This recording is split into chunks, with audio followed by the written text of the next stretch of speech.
తన ఓపిలోకి తను వెళ్ళిపోయింది. ఈమె ఆ మంచం దగ్గర మోకాళ్ళొంగింది.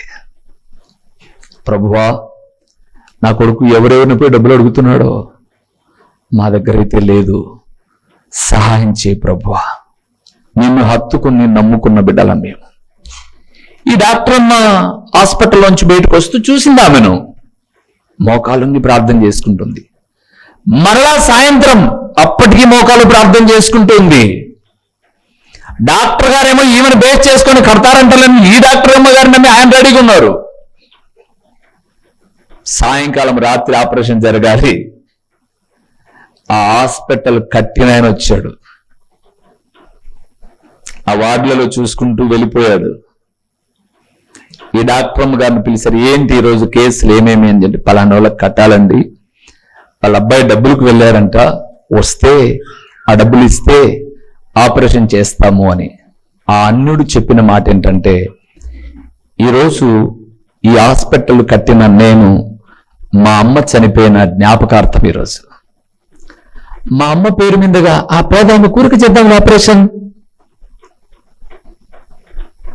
ఏం చేద్దాం, ఆ పేదానికి ఉచితంగా ఆపరేషన్ చేద్దాం, మా అమ్మ జ్ఞాపకార్థంగా ఉంటుంది. వాళ్ళని డబ్బులు అడగడం ఏంటి మేడం, చేర్పేయండి, వాటిలో పంపించేయండి. ఏం జరిగిందండి? నువ్వు నిలబడలేని ప్రతిసారి మోకాలునితే నీ పక్షముగా నిలబడుటకు సామర్థ్యము కలిగిన వాడు నువ్వు నేను ఆరాధిస్తున్న దేవుడు. అది గ్రహించలేక హత్తుకొని ఉండాల్సిన దేవుని విడిచిపెట్టి దేనిదేమో హత్తుకుంటున్నాడు. హత్తుకో దేవుణ్ణి. సజీవంగా ఉంచడము కాదు, అసాధ్యమనుకున్న కార్యాలను సైతం సాధ్యము చేయగలిగిన సామర్థ్యము కలిగిన దేవుడు నేను ఆరాధిస్తున్న దేవుడు. ఈ రోజు డ్యూటీ లేకపోతే, ఈ రోజు డ్యూటీకి పోకపోతే ఇప్పుడు వచ్చి ప్రార్థన చేయడం కాదు, సోమవారం నుంచే ప్రార్థన చేయి. ప్రభువా, రేపు ఆదివారం ఖచ్చితంగా అపవాది నుండి ఎక్కడో చోట డ్యూటీలో ఇరికించాలనే ప్రయత్నం చేస్తాడు. ఈ రోజు నుంచే ప్రార్థిస్తూ ఉన్నాను, ప్రభువా ఆదివారం నాకు వచ్చే ప్రతి అడ్డంకులను తొలగించి నీ సన్నిధిలో గడిపే ప్రప్రదమైన స్థానం ఇవ్వడానికి కృపనివ్వని సోమవారం నుంచి చే. అది దేవుడు వింటాడు. కానీ నేను ఆదివారం పోకూడదని ప్రార్థన చేసుకుని అన్నా, కానీ రా అన్నాడంట. లోపం ఎవరిలో ఉంది? నీలో. దేవునిలో లోపం లేదండి, నేను నమ్ముతాను ప్రియులారా. దేవునిని హత్తుకొనిన మనము ఏమై ఉన్నాం? సజీవులమై ఉన్నాం. ఎందుకు దేవుడు సజీవులుగా నిలిపాడో కొన్ని విషయాలు చెప్పి నేను ముగిస్తాను. భార్య మీదంట ఎప్పుడు భర్తతోనే నన్నేమనంటే సత్యాలను అంటా ఉంటే విసిగిపోయిన భర్త అన్నాడంట, సాబోయ్ అన్నాడట. సామంటావా సామంటావా సామని చెప్తున్న సాగు అన్నాడంట. రే పెద్దోడా, నన్ను పెట్టెలో పెట్టినప్పుడు తెల్లచూరు చుట్టుంటారా బాగా పోతాన సావనీకరిందంట. చావపోయాక రే ఆడ ఊరు పెట్ట బాగా ఆడుంటారు, నా సేవ తెచ్చుకుంటారా, ఎందుకు ఇవన్నీ చావపో అని అన్నంట.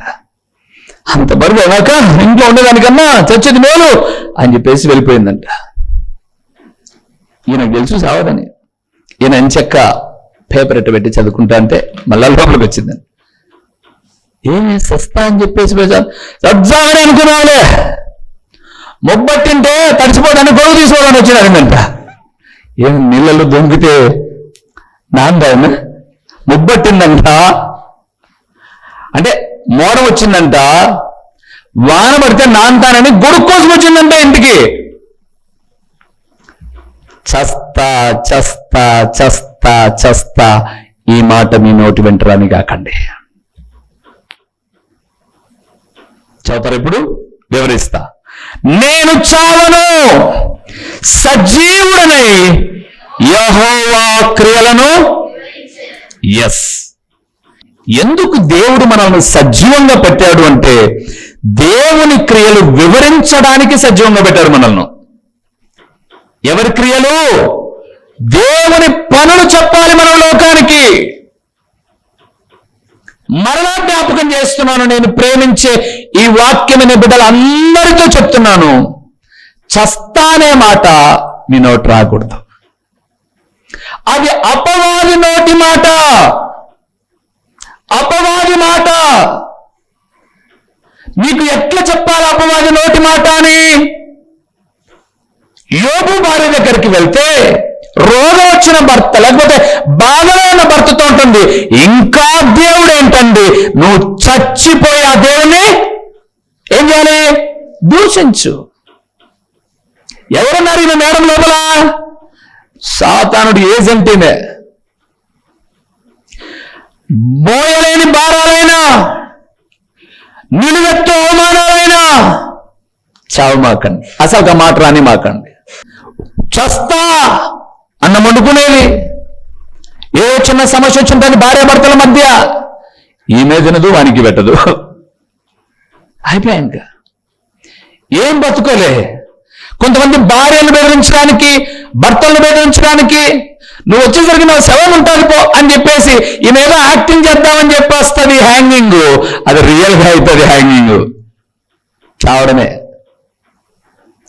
సహోదరి నువ్వు వచ్చావనుకోండి, ఇంకో దాన్ని అవి చేసుకుని బ్రహ్మాండం ఉంటాడు. నా సహోదరు నీ బిడ్డలే, నీ బిడ్డలే. చచ్చే అనే మాట అస్సలు రాకూడదండి, అస్సలు దేవుని పిల్లల నోట రానుకూడని మాట. అందుకే దావీదు అన్నాడు, నేను చావను, సజీవుడనై ఆయన క్రియలు వివరిస్తాను. అక్కడ 18వ వచనానికి వస్తే ఆయన నన్ను కఠినంగా శిక్షించాడు, కానీ నన్ను చావుకు అప్పగించలా, మరణానికి అప్పగించలా నా దేవుడు. నేను ఎందుకు చావాలి? ఈరోజు ఈ పదాన్ని నేను కొంచెం అలాగ నొక్కి చెప్పడానికి ఇష్టపడుతున్నాను.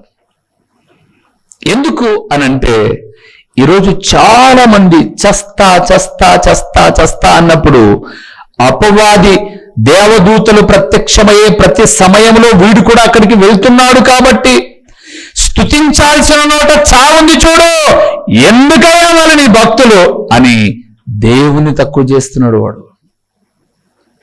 నేను ఒకటి అంటాను, పెళ్ళైన కొత్తలోనో అర్థం చేసుకున్నప్పుడు, అపార్థాలు ఉన్నప్పుడు భార్య భర్తలు బాగా కొట్టుకున్నారు. మీరు వాళ్ళని కొట్టారో, వాళ్ళు మిమ్మల్ని కొట్టారో, కొట్టుకున్నారు. అప్పుడు మీరు ఏమనుకున్నారంటే, చా ఎంత రాంగ్ స్టెప్ వేసా, ఈ పని చేసుకొని ఈమెన్ చేసుకొని దీనికన్నా చచ్చిపోదాం అనే ఆలోచనలు అపవాది మీరు పెట్టింటాడు కూడా. అప్పుడు మీరు చచ్చిపోయింటే ఆ సమస్యలన్నీ తొలగిపోయి ఈరోజు నెమ్మదిగా ఉన్నారు, బాగున్నారు. అప్పుడే మీరు చచ్చిపోయింటే ఈ ఆనందం ఏమయ్యేది? మీకు మిస్ అయ్యేది. చలికాలం తర్వాత వేసవికాలం, వాటి తర్వాత గాలికాలం, వాటి తర్వాత వర్షాకాలం, కాలాలు మారినట్టుగా పరిస్థితులు మారకపోవు ప్రార్థన చేస్తే చావు పరిష్కారము మాత్రం కాదు. ఇప్పుడు ఒకవేళ నేను చేస్తా అన్నా అనుకోండి, యోబు ఒక మాట అన్నాడు, మూర్ఖురాలు మాట్లాడినట్టు మాట్లాడగాక. మా పెద్దోళ్ళు, ఈ పక్కన ఉన్న సహోదరులు నేను చూస్తా అని అన్నారనుకోండి, మూర్ఖురాలా? ఎవడు ఆ మాట చెప్పింది నీకు? మూర్ఖుడట రోట్లో రోకలేసి దంచితే రాయైనా మెలుగుతుందంట, కానీ మూర్ఖుని స్వభావం మారదంట. అందుకే దేవుడు అన్నాడు చావకూడదు. మరి ఏం చేయాలి? సజీవులమై దేవుని క్రియలను ఏం చేయాలి? వివరించాలి. ఈ రోజుకు లోకం వద్దండి, మన ఇంట్లోనే మన తోడబుట్టిన వాళ్ళు, రక్త సంబంధికులు, జన్మనిచ్చిన వాళ్ళు, రక్షణ లేని వారు ఎందరో ఉన్నారు. వారికి చెప్పు 4 మాటలు. అందుకు నేను జీవంతో నిలబెట్టింది ఆయన.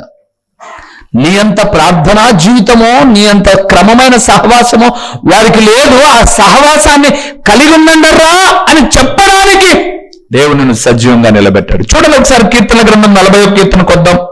కీర్తనల గ్రంథం 40వ కీర్తన 9-10 వచనాలు చదువుదామా? 40వ కీర్తన దావీదయ్య గారే ఇక్కడ కూడా మాట్లాడేది. 40వ కీర్తన 9 10 వచనాలు చూద్దాం. నా పెదవులు మూసుకొనక మహాసమాజములో నీతి సువార్తను నేను ప్రకటించి ఉన్నానని నేనంటిని. యెహోవా, అది నీకే తెలిసి ఉన్నది. నీ నీతిని నా హృదయములో నుంచుకొని నేను ఊరకుండలేదు. నీ సత్యమును నీ రక్షణను నేను వెల్లడి చేసి ఉన్నాను. నీ కృపను నీ సత్యమును మహాసమాజమునకు తెలుపుక నేను వాటిని మరుగు చేయలేదు. 25 సంవత్సరాల నుంచి యేసును గురించిన మాటలు చెబుతూ వస్తున్నాను సమాజంలో. ఇంకా చెప్పాలనుంది నాకు, ఇంకా చెబుతూనే ఉంటాను నేను. అలాగని నేను ఒక 70-80 ఏళ్ళు బ్రతికి ప్రతిరోజు ఒక వాక్యం చెప్పిన సముద్రములో నుంచి ఒక్క బొట్టు నీళ్లు తీసుకున్నట్టే. సముద్రంలో ఒక బొట్టు నీళ్లు తీసుకుంటే సముద్రానికి ఏం నష్టం లేదు, అందులో తక్కువైనట్టు ఏం కనపడదు. నేను నా జీవిత కాలం అంతా ప్రకటించిన ఒక బొట్టు పరిపూర్ణంగా లే. ఆయన మాటలు వివరిస్తూనే ఉండాలి, వివరిస్తూనే ఉండాలి. అందుకే దావీదు అన్నాడు అక్కడ మనం చూస్తే చాలా చక్కగా మాట్లాడుతూ, మహాసమాజం ఎదుట నేను ఏం చేస్తున్నాను, నీ సంగతులు వివరిస్తూ ఉన్నానయ్యా, ప్రకటిస్తూ ఉన్నాను. నేను ఆపను, అది చెబుతూనే. వాస్తవానికి మీరు 41 కీర్తనంతా తర్వాత మీరు చదువుకోగలిగితే చాలా మంచి మాటలు ఉన్నాయి. 4వ వచనం నేను టూకీగా చదువుతా వస్తాను చూడండి. గర్విష్ఠుడనైనను త్రోవ విడిచి అబద్ధముల తట్టు తిరుగువారు నేను లక్ష్య పెట్టక యెహోవాను నమ్ముకున్నవాడు ధన్యుడు. 5వ వచనంలో, దేవా మా ఎడల జరిగించిన ఆశ్చర్య క్రియలు, మా ఎడల నీకున్న తలంపులు బహు విస్తారములయ్యా, వాటిని వివరించి చెప్పేదనుకుంటున్నా, అది లెక్కకు మించి ఉన్నవి. నీకు సాటి అయిన వాడు ఒకడును లేడు. బలులనైన నైవేద్యములను కోరేవాడివి కాదు, నాకు చెవులిచ్చావు.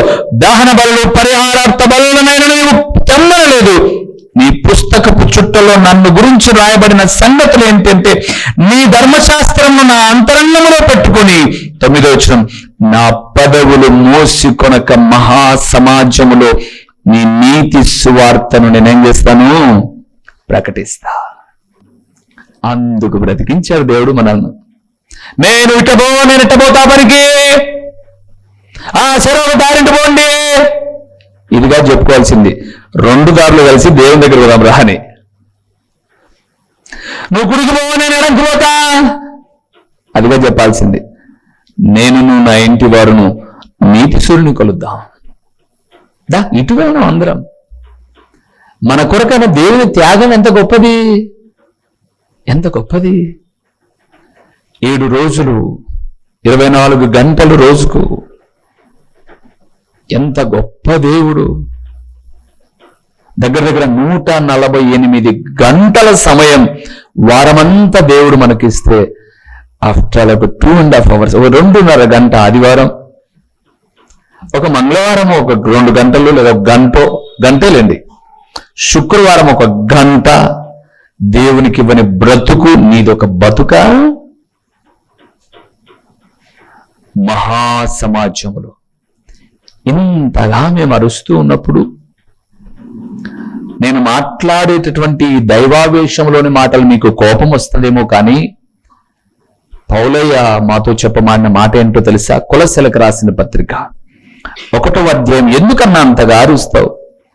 మా భార్య అంటారు, చాలా మంది వాక్యం చూసేవాళ్ళు అంటారు, అన్నా ఇంట్లో హోమ్ థియేటర్ పెట్టుకుంటే డబాలు అంటుందన్న, ఏం అరుస్తావు నన్ను అన్నా? ఇంత అరిసినా చలనం కలగలేదన్నా అని నేనంట. 1వ అధ్యాయం 28వ వచనం చూద్దామా? ఎందుకొరకండి ఇంత అరుపు? ఇట్లా గట్టిగా అరిస్తే కానుక ఎక్కువ వస్తుందా? లేకపోతే గట్టిగా అరిసినంత మాత్రాన మీరేమైనా ఇంటికి పిలిచి బిర్యానీ పెడుతున్నారా? ఏం లేదు. ఎందుకు? 28వ వచనం చదవమా? ప్రతి మనుష్యుని క్రీస్తునందు సంపూర్ణునిగా చేసి ఆయన ఎదుట నిలవబెట్టవాలని సమస్త విధమైన జ్ఞానముతో నేను ప్రతి మనుషునికి బుద్ధి చెప్పుచు, ప్రతి మనుషునికి బోధించుచు ప్రకటించుచు. ఎందుకంట దేవుని ఎదుట మిమ్మల్ని నిలబెట్టాలని.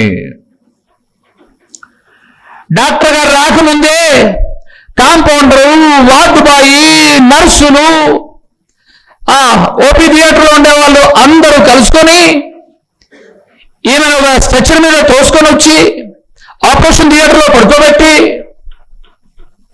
ఎంచక్క ఒక నిలువుటంగి వేసి మత్తు డాక్టర్ వచ్చి మత్తిచ్చి ఎక్కడైతే తెంపాలో ఎక్కడైతే చేయాలో డాక్టర్ గారు వచ్చేసరికి ఏ టు జెడ్ అన్ని వర్కులు చేసింటే ఆయన వచ్చి రప రప రప రప రప అని 7 పొరలు కడుపుందంటే పట తెంపి లోపలున్న బిడ్డను తీసి చేతిలో పెట్టి మళ్ళా పర్రా పర్రా పర్రా అని కుట్టి తీసుకుపోయి వాటిలో పెట్టుకోని చెప్పి వెళ్ళిపోతున్నాడు.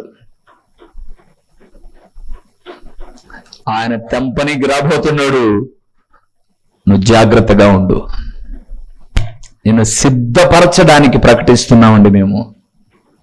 మీతో పాటు నన్ను నేను సిద్ధపరచుకోవడానికి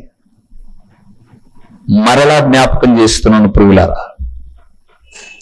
ఒకవేళ కానుకల కొరకే ప్రసంగం చేయవలసి వస్తే ఈ దీన సేవకుడు ఇలాంటి గుంపును ఎంతైనా కూర్చోబెట్టగలను, నా 2 చేతులు సంపాదించగలిగిన సామర్థ్య తెలివితేటలు నాకున్నాయి, కానీ అవి తుచ్చమైనవి. దాని కొరకు అబద్ధాలు చెప్పి మోసాలు చెప్పి స్త్రీలను లేపి సాక్ష్యాలు ప్రకటింపజేసి నీకు ఇది జరిగిందని చెప్పు అని పాస్టర్ గారు ఆడ కూర్చోంటే పాస్టర్ గారు తర్వాత ఏమని చెప్పు, మళ్ళేమని చెప్పు, మళ్ళేమని చెప్పు, మళ్ళేమని చెప్పు. ఏం కథనా? ఆమెతో కథలు చెప్పించి సమాజానికి ఇవన్నీ చేసింది అయ్యగారే. మరి అయ్యగారు అయ్యేయమొద్దు. సో నీకు ఇన్ని జరిగాయి కాబట్టి నువ్వు ఇంకా 10 మందిని పిలుచుకురా అంటే ఏమంటది? నాకు దాదాపు చాలా రోజుల నుంచి మోకాలు మనంగా పట్టకపోయిండే, కూర్చుంటే నడుము బడంగా నొప్పిస్తాండే. నేను 7 వారాలు తిరిగింటే నా నడుము పెట్టిపోయింది. నువ్వు జీవితంలో నడునొప్పి రాదు నీకు కదా, జీవితంలో నడునొప్పి రాదు. బుద్ధిలోని కన్యకనాలనా లేకపోతే మూటనాలనా నడునొప్పుల కోసం దేవుని నమ్ముకోవాల్సింది. నరకము నుంచి తప్పించడానికి కొరకు నమ్ముకోవాలి, నిత్యత్వం పొందుకోవడానికి నమ్ముకోవాలి. మనకన్నా ఎక్కువగా నడునొప్పులు కాళ్ళనొప్పులు అన్నిలు కూడా పోతా ఉన్నాయి. మీకు తెలుసా, తెలంగాణలో సమ్మక్క సారక్క జాతర జరుగుతుంది. జనవరి 20 నుంచి ఎప్పుడో దాదాపు 10-15 రోజులు 28 లక్షల నుంచి 50 లక్షల మంది వెళ్తారు. వాళ్ళలో అధిక శాతం పోయిన సంవత్సరం వచ్చి పలాని ముక్కు నొప్పాం, అబ్బో మాకు బాగండి చెప్పారు. వాళ్ళు లేరు. కానీ వాళ్లకు నీకు నాకు తేడా ఏంటో తెలుసా? నరకము నుంచి తప్పించే దేవుడు ప్రభు అని చెప్పడం కొరకు నమ్ముకోవాలి. కానీ నేను 6 వారాలు పోయినా, 7 వారాలు పోయినా, 10 వారాలు, ఎన్ని వారాలు అన్నావో నీలో మార్పు లేకోకుండా ఏం లాభం? అసలు ఎవడు బొమ్మని చెప్పాడు నిన్ను? ఎవరు చెప్పారు నీకు ఇది? పోనీ నువ్వు 10 మందికి ఏం చెప్తున్నావు? దేవుని నమ్ముకో, మా కాళ్ళప్పుడు పోతాయనా? దేవుని నమ్ముకోని వాళ్ళకు నేను అంటే, దేవుని నమ్ముకుంటే మేము పెద్ద కారు కొన్నాం, ఇల్లు కొన్నాం, బంగ్లా కట్టామంటే దేవుని నమ్ముకునే వాళ్ళు కట్టలే లోకంలో? కట్టలేదమ్మా. ఇప్పుడు ఉదాహరణకు మనం ఉన్నాం, మనకన్నా ఎక్కువ లోకంలో అన్నిలు పెద్ద పెద్ద కార్లు, బంగ్లాలు, ఇల్లు, ఆస్తులు లేవా? మరి వాళ్ళు నమ్ముకోలేదే, యేసు ప్రభువుని ఆరాధించలేదే. కానీ యేసు ప్రభుల వారు మరణము గెలిచిన దేవుడు పరలోకం ఇస్తాడని చెప్పడమే దేవుని నమ్ముకోవడం అంటే. మరలా చెప్తున్నాను, 26 సంవత్సరాలు ఇప్పటికి సేవలో నడుస్తూ ఉన్నాను. ఏ రోజు కూడా దేవుని నమ్ముకుంటే మోకాలను పోతుంది, మోషన్ పోతుంది, కాళ్ళను పోతుంది చెప్పను నేను. నరకం తప్పించబడతావు, ప్రభుని అంగీకరించు.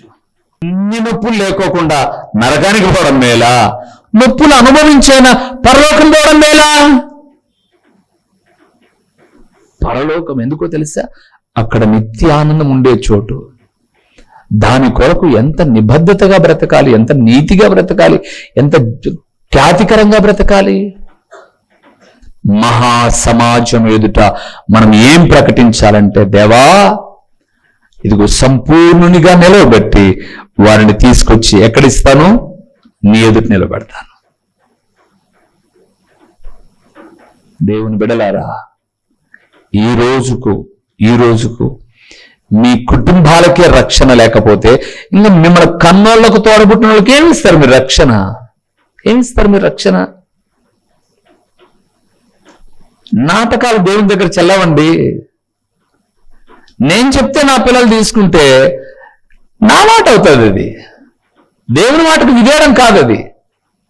కానీ నేను ప్రార్థన చేస్తూ నువ్వు ఎప్పుడు రక్షించబడాలని మా ప్రార్థన అంతవరకే మనం రక్షించబడిన తర్వాతనే నేను దీవించబడ్డాను. నువ్వు రక్షించబడు, నువ్వు దీవించబడతావు. ఇది చెప్పు. మహా సమాజము ఎదుట దేవుని క్రియలు వివరించడానికి దేవుడు మనల్ని ఏం చేశాడు? సజీవులుగా నిలబెట్టాడు. రెండో విషయానికి వద్దాం. యెషయా గ్రంథం ఎందుకు దేవుడు మనల్ని సజీవంగా నిలబెట్టాడు? 38వ అధ్యాయము 19వ వచనాన్ని చూద్దాం. యెషయా గ్రంథం 38వ అధ్యాయము 19వ వచనాన్ని మనం చదువుతున్నాం. Page number 600 page. సజీవులు సజీవులే కదా నిన్ను స్తుతించుదురు. ఈ దినమున నేను సజీవుడనే నిన్ను స్తుతించుచున్నాను. తండ్రులు కుమారులకు నీ సత్యమును ఆగుదాం. ఎందుకు దేవుడు మనల్ని సజీవంగా నిలబెట్టాడు అంటే దేవుని స్తుతించడానికే. ఎందుకోసం? ఇక్కడ ఒక చేయి పెట్టి ద్వితీయోపదేశకాండకి అది వేస్తాం అంటే మీరు చర్చల నుంచి బయట పోగాకండి, ఈడే పేపర్ తిప్పండి. ద్వితీయోపదేశకాండం మళ్ళా ఇక్కడికి వద్దాం. 8వ అధ్యాయము ద్వితీయోపదేశకాండము 8వ అధ్యాయము 10వ వచనాన్ని చూడండి. నీవు తిని తృప్తి పొంది నీ దేవుడైన యెహోవా నీకు ఇచ్చిన మంచి దేశమును ఆయనను స్తుతింపవలెను. నువ్వు తిను, తృప్తి చెందు, అట్ ద సేమ్ టైం నీ దేవుణ్ణి స్తుతించు. మనం అట్లా మేము తింటాం, మేము తృప్తిగా ఉంటాం, ఆయన స్తుతించే టైం మాకు లేదు. తినిందంతా కక్కించడం కూడా తెలుసండి దేవునికి. తినిందంతా కక్కించడం కూడా తెలుసు. అప్పుడప్పుడు మీరు గమనిస్తూ ఉంటారు వైద్య శాస్త్రములో ఎవరైనా ఈ పొద్దు నుంచి సావర్లే నాకు తెలిసి మన వాక్యం విన్నాక ఎవరైనా వ్యాసమోలో ఏం మోలు ఎవరు పూసుకుంటుంది? మరేంటి మా గొంతులు వేసుకుంటారు చాలా మంది. ఏంటి గొంతులు వేసుకుంటారు? అదేమన్నా అన్నారు సరిపత్త. అది వేసుకున్నాక సచ్చిండకు ముందుగానే తీసి బయట పెడతారు. ఆడ పెట్టిన తర్వాత ఆ లోపలున్న చివరి పేగు లాస్ట్ వరకున్న వ్యాసమోలు కక్కించడానికి నీ లోపల ఏం దప్పుతారో తెలుసా? కక్క దప్పుతారు.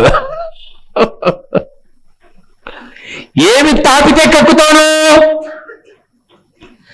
ఆల్రెడీ నువ్వు ఏందో తాగావు, అది కక్కాలి అని చెప్పేసంటే దుర్వాసన వచ్చి అనాలా. అట్లా కాకోకుండా ఆయన ఇన్నారని చెప్పటికైనా కక్కుతాదులే, పెరుగన్నం పెట్టు, బిర్యానీ పెట్టు, చికెన్ బిర్యానీ పెట్టు, అన్ని పెట్టు అని చెప్పేసి అంటే అన్ని బిగదనుకొని 1 గంటన్నర కల ఇంత బిగ చచ్చిపోతావు. కక్కించడం వైద్యులకే తెలిసినప్పుడు దేవుణ్ణి స్తుతించుకోకుండా తిని ఆరేసుకొని పడుకుంటా విడిచిపెడతారు అనుకుంటున్నారమ్మా దేవుడు. రాత్రి తెల్లవాయలు ఇచ్చిరి, రాత్రి అల్లం తరిగితిరి, తెల్లవారుజాము 4 గంటలకే మిక్సీ ఆన్ చేస్త్రి, నిండుగా అన్ని రుబ్బితిరి, నూనెలో వేసి ఏపితిరి, చర్చికి మాత్రం రాకపోతిరి. స్తుతించని జీవితం అంటారా? ఆలోచన చేయండి మీరు. ఒకప్పుడు మన అమ్మలు నాన్నలు పేదరికంలో ఉన్నప్పుడు అప్పుడు ఈ రోజు దొరికే అన్ని సౌకర్యవంతమైన వంటలు మనకు దొరికేవి కాదు. ఆ రోజు పండుగ అనంటే ఎప్పుడు అమ్మో అక్కో అన్నంలో జొన్నలో సొద్దలో రాగులు దంచి అన్నం వండేవాళ్ళు. ఆ ఒక్కరోజు ఎటో ఒకట కష్టం మీద అన్ని తెల్లబియ్యం తెచ్చుకొని ఆబో వండుకుంటే ఆ రోజు కొన్ని శనగబెల్లం వేసి బెల్లం వేసి పాయసం చేస్తుంటే పిల్లోడు 4 నిమిషాలు బయట ఉంటే 6 నిమిషాల లోపల ఉండి అయినమ్మా అంటా ఉంటే ఉందా పేతం చేయకుండా తినకూడదు. ఏమంట? పేతనంట, అర్థం కాదు. యాతం చేయకుండా తినకూడదురా, యాతం చేసినాక తిన్నామమ్మా అని వాళ్ళంటే, పల్లెం వేసినాక తిన్నామని ఇంకొకరంటే, ఆల్రెడీ పల్లెంలో పెట్టని వాడు చూపెట్టుకుంటే ఆ రోజులు ఏవో గడిచిపోయాయి. ఈరోజు ఆదివారము, సోమవారము, వారములో 7 రోజులు ఆనాడు ఇశ్రాయేలీయులు మాంసాన్ని ఆశించి నున్నగా తిని ముక్కల్లోంచి నోట్లో నుంచి తేల్చుతుంటే ఆ వాసన వచ్చినందుకు వాళ్ళు ఏమైనారు? చెప్పండి ఏమైనారు? శపించబడి చచ్చిపోయినారు. ఈరోజు ఆహారానికి ప్రాధాన్యతనిచ్చి ఆరాధ్యమైన దేవుని విడిచిపెడితే శాపం. శాపం. ఎన్ని వినలా మన వాక్యాన్ని, అయినా సరే నేను మానం. దేవుడు అంటున్నాడు, తినండర్రా, తృప్తిగా తినండి, నేను కాదనను. చదవండి మళ్ళీ 8:10, మళ్ళా చదువుదాం. ద్వితీయోపదేశకాండం 8:10. నీవు తిని తృప్తి పొంది. మన దేవుడు ఏమన్నా కొందుకు కత్తి పెట్టేవాడా? కత్తి పెట్టేవాడా? కాదు. మంచి దేవుడు అండి. ఎప్పుడన్నా మీ బిడ్డలు తింటే ఇన్నిసార్లు రా మనకు ఉండదు అంటారా మీరు? సరే సరే నువ్వు 1/4 కేజీ ఎక్కువ తినరా, తిను. కొంతమంది అన్నం దగ్గర కూర్చున్నారంటే బాగా చెక్కులు ముక్కులు వేసుకొని, అంటే డైనింగ్ టేబుల్ లేకపోతే చెక్కులు ముక్కులు వేసుకున్నాక కాలు కింద టవల్ పెడతారు కదమ్మా, కాలు కింద టవల్ పెడతారు అన్నమాట. కూర్చుంటానే కాలు కింద టవల్ పెడతారు. అంటే ఒత్తుగా ఉండడానికి, కూర్చున్నాక ఒత్తుగా ఉండడానికి. ఇంకా పెడుతుంటే భార్యకుందా, పిల్లనికుందా, అమ్మకుందా ఏం చూడడు, నున్నకు తినేసి టవాల ఎదిరిచ్చి బయట పోయి చేయగా వదులుతాడు. మీరు దాన్ని అంటారు, ఏముందిగా ఏముంది దీనికి? అసలు ఏమైనా ఏం తెలుసుకోవాలంటే వీడు టవాల ఇదిలిచ్చినప్పుడే అనుకోవాలి అయిపోయింది జీవితం అని. అనదు, ఏమి అనలేక సరే ఉంటుంది, ఇంకా ఏముంటుంది పాపం. వీడు ఇదిలిచ్చి ఇదిలిచ్చి ఇదిలిచ్చి ఇదిలిచ్చి ఇంటికి చుట్టుకునే దరిద్రం. అందుకే మీరు గమనిస్తే తినడానికి దేవుడు అడ్డపడడు, అస్సలు అడ్డపడ్డు. తినండి బిడ్డలారా, నా బిడ్డలైన మీరు బాగా తినాలి, తృప్తిగా ఉండాలి. రెండవది తృప్తిగా ఉండాలి. మూడవది ఏం చేయాలి? దేవుణ్ణి స్తుతించాలి. రండి మళ్ళా యెషయా గ్రంథం. స్తుతించాలి దేవుణ్ణి. మేము తింటాం, అంతే ఉంటాం, దేవుణ్ణి స్తుతించాం అని అంటే ఏం జరుగుతుందో చెప్తా మీకు. యెషయా గ్రంథం 38, మరొకసారి 18వ వచనానికి వెళ్దాం. 18వ వచనానికి వెళ్దాం. పాతాళమును నీకు స్తుతి కలుగదు, మృతి నీకు కృతజ్ఞతాస్తుతులు చెల్లింపదు. సమాధిలోనికి దిగువారు నీ సత్యమును ఆశ్రయించుదురు. చాలు. దేవునందు ప్రియమైన వారలారా, స్తుతించలేని స్థితి ఎవరిది అంటే మృతమైనది. దేవుని ప్రియబిడ్డలారా, దేవుడు మనల్ని సజీవంగా పెట్టినది ఆయన గురించి వివరించడానికి.